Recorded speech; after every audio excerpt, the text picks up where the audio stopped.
to the channel. We are going to be discussing today the absolute surprising result between Arsenal and Real Madrid. First leg of the quarterfinal. Arsenal have created an incredible, comfortable lead for themselves. But exactly how did they do that when you consider they were the underdog club coming into this match?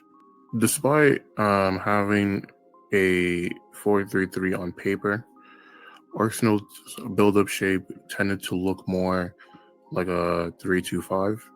So usually they would have a back three of Timber, Saliba, Kiwior with Partey and Miles Lewis-Skelly in the midfield. The 3-2 shape has a lot of advantages for Arsenal, including relieving these three defenders of pressure, because now Mbappe and Vinny have to spend more time trying to press the double pivot of Partey and Miles Lewis-Skelly. Lewis-Skelly was incredible on the ball today, and I thought he also did a good job of looking for outlets, specifically with the wingers, specifically with Martinelli. So, for example, finding passes like this, obviously not in a sequence like this with these four midfielders here, but in general, looking for Martinelli and or Declan Rice when he was in these areas as well. Another thing was the fact that having these secure technicians in the midfield allowed for Arsenal to keep the game at their pace. This is reflected in the fact that they had more of the possession, as well as more passes as well, at over 430, and this kept the game from becoming more transitional, which would be something that would play into Real Madrid's hands, especially when you think of the likes of Mbappe, Vinny, Rodrigo, Bellingham. So Arsenal slowing the pace down kept the game cagey, which has been a attribute that Arsenal have shown to be capable of doing this entire season.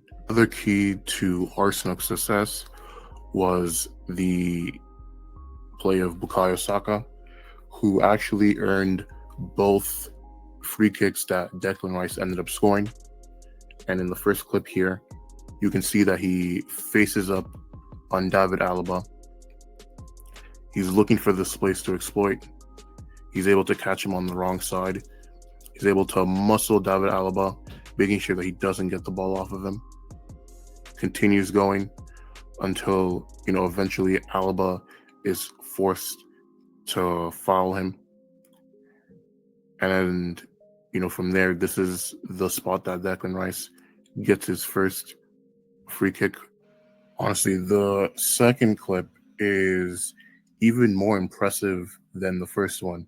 So you see Saka gets the ball at the edge of the box, takes a touch, again goes into the space available for him. And instead of just making the easy pass to Martinelli here, he really forces the physicality with Jude Bellingham. And Jude is unable to wrestle the ball off of him, able to kick away the ball from him again, is able to fully front him. And at that point, dribbles into the space, and now you have a Camavinga here. And, neither Camavinga nor Rodrigo are able to get the ball from him either. And eventually Camavinga makes a tackle, gets to the wrong side of him, and fouls him. And again, this is the second foul that leads to the second free kick that Declan Rice scores. And both of these were completely self-generated by Bukayo Saka, using his quick feet as well as his physicality, center of gravity, and just all-around hustle. Next, we're going to look at the build-up to the third goal that Arsenal scored. And I think this goal, or at least the build-up to it, showcases, Arteta's vision for Arsenal in terms of their build-up play in terms of what they want, in terms of how to rotate properly, and there's a lot more moving parts to the goal than meets the eye. So where we start here, we have the three of I think this is Saliba,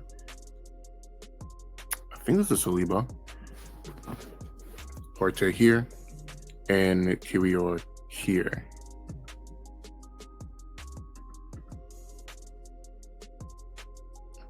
So you can see here they're just kind of baiting the front two of Vinny and Mbappe. And you see here at this point they're getting a bit restless. So Mbappe decides to increase the intensity. And what this does is, I think Saliba decides to play the ball back to David Raya, because part of Arteta's tactical plan is to have the goalie act as a extra player in the build-up. So now what you're looking at here is a 3v5 shape in terms of this passing sequence. And, Vinny and Mbappe are already not the best pressers of the ball to begin with.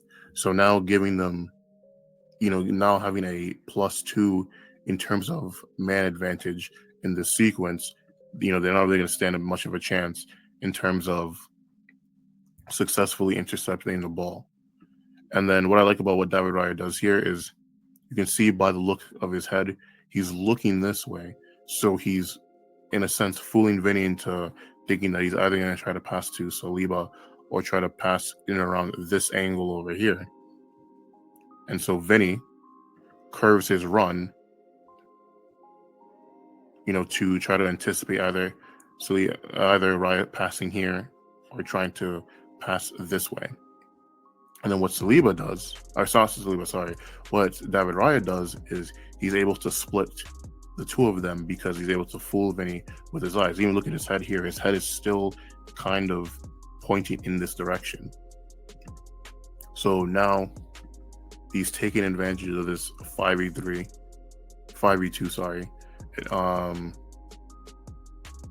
situation here. And then now we have another 2v1 situation here with Partey and Miles Lewis-Skelly against Valverde. Partey is able to go into space, passes the ball, taking Valverde out, and Camavinga is out now too because Marino is going to play the ball this way. And then now you've also created a new 2v1 situation with Marino and Rice versus Rodrigo. And also what I want you to pay attention to is what's going to happen when Rice gets the ball. So Marino passes the ball up to Rice. Rodrigo lunges for the intercept the pass. And unfortunately for him, he misses by quite a distance too. That was not particularly close. And now I want you to see this. And this is part of why we have this why Arsenal have this double pivot here. Rice is one of the best midfielders in the world in terms of ball carrying into open space. And now look how much open space he has right now. So you already know he's going to eat up a lot of ground, like a significant amount of ground in, very short time. And I also want you to pay attention to something here. Look at Vasquez running to get back into position. But notice what he's not doing. He's not engaging Declan Rice. And you're probably wondering now, why is that? And it's because he's not in the frame yet. Trossard's here again. Another 2v1 advantage. So because of Trossard's presence, he can't just fully close out on Declan Rice. Actually, because the thing is, and I think this part of this kind of goes to coaching too. If Madrid had some type of like offside trap or something like that, they might have worked in unison to do that, but they don't. So he kind of just has to go with the conservative approach of, just kind of trying to hold the line. So again, this is giving Declan Rice a lot of time and space to run into. And he continues. And then now at this point, he's pretty much forced Vasquez to do something because they're really close together now. So now he passes the ball off to Trossard. And credit to Trossard too. He doesn't just whip in the ball. He stops it. He looks around, tries to find, the right pass, recycles it to Miles Lewis-Skelly. He has a lot of space to operate with. And, we've already talked about how good he is on the ball. There's a reason why, Arteta trusts the 17-year-old kid, to play in midfield. And then I want you to look at what Marino, actually, I think this is Sleep. I'm not sure if this is Marino or not. Oh, this is Marino. I want you to see what Marino does here. He backs off of Rudiger, and Rudiger doesn't anticipate, Marino doing this, and he gives him too much space. And Lewis-Skelly finds him, and by the time Rudiger decides to put pressure on him, Marino already knows what he wants to do with the ball. Camavinga doesn't have enough space to try to intercept that pass. And of course, Marino scores with a beautiful, beautiful placed shot. So you can see there just throughout the entire sequences that I've kind of levied out, Arsenal did a great job in the build-up of that to create a significant amount of advantages for themselves. It also kind of goes to the lack of a proper pressing structure by Madrid, and why this matters. Again, like I said, because the players didn't really have any structure in place to stop Arsenal, they kind of had to just rely on their own instincts, and that's led to Arsenal creating a lot of advantages that they were able to take advantage of. And now you are down 3 goals in a game that you came in as the favorites of. For Madrid, I thought their main issues today was, again, lack of a cohesive press, which has been a consistent problem for them throughout this entire season. I thought that Arsenal's slowing the game down made it hard for Madrid to really create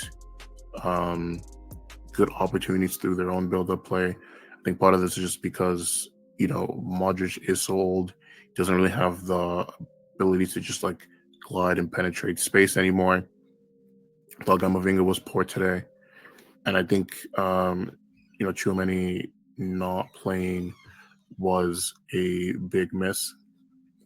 I think the best opportunity that Madrid had, again, came through Bellingham winning the ball and playing in Mbappe. So again, creating chaos through those transitions.